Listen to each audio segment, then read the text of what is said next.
Terima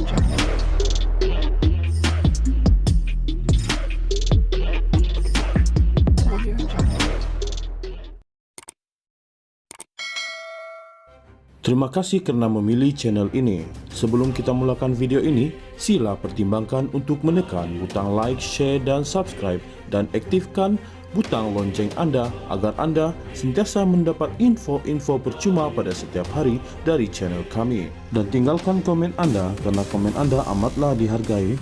Terima kasih.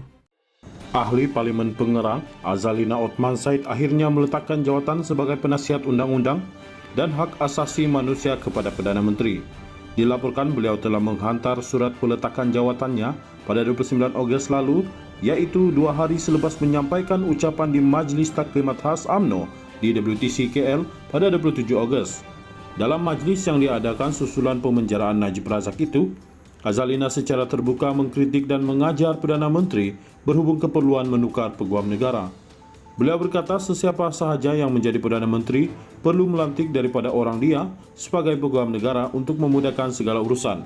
Saya nak tanya satu sahaja, takkan nak tukar AG pun tak boleh. Katanya yang jelas ditujukan kepada Perdana Menteri Datuk Seri Ismail Sabri Yaakob. Dalam kenyataan media oleh pejabat Perdana Menteri semalam, Ismail Sabri memaklumkan menerima hasrat Azalina untuk meletakkan jawatan itu. Perdana Menteri Ismail Sabri telah menerima peletakan jawatan beliau dengan notis sebulan seperti yang dimaklumkan dalam surat berkenan. Notis sebulan diberi bertujuan menyelesaikan kerja-kerja yang berkaitan dengan kaki tangan beliau, namun dalam tempoh itu Azalina tidak lagi bertugas di pejabat Perdana Menteri kerana diberi cuti mulai 1 September sehingga tamat notis pada akhir September, kata kenyataan itu. Dalam bahasa yang mudah difahami, selain terus diberi cuti dalam tempoh notis sebulannya, bermakna Azalina tidak lagi perlu untuk datang ke pejabatnya di bangunan Perdana Putra Putrajaya. Tindakan Azalina meletakkan jawatan adalah dipercayai berikutan desakan pelbagai pihak terhadapnya kerana tindakannya yang dianggap tidak beretika mengkritik Perdana Menteri secara terbuka. Walaupun pada mulanya beliau menafikan berkenaan peletakan jawatannya, ia menjadi kenyataan juga sudahnya. Dengan akhirnya akur untuk meletakkan jawatan, Azalina dalam hal ini dengan sendirinya menyedari tentang kesalahan serta pelanggaran etika yang telah dilakukannya. Kalau tidak salah dan yakin tindakannya betul, buat apa nak letak jawatan?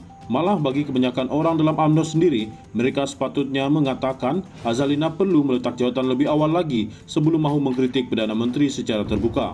Beliau ternampak tiada adab dan mencemarkan budi bahasa dalam dirinya sendiri, kata seorang pemimpin UMNO.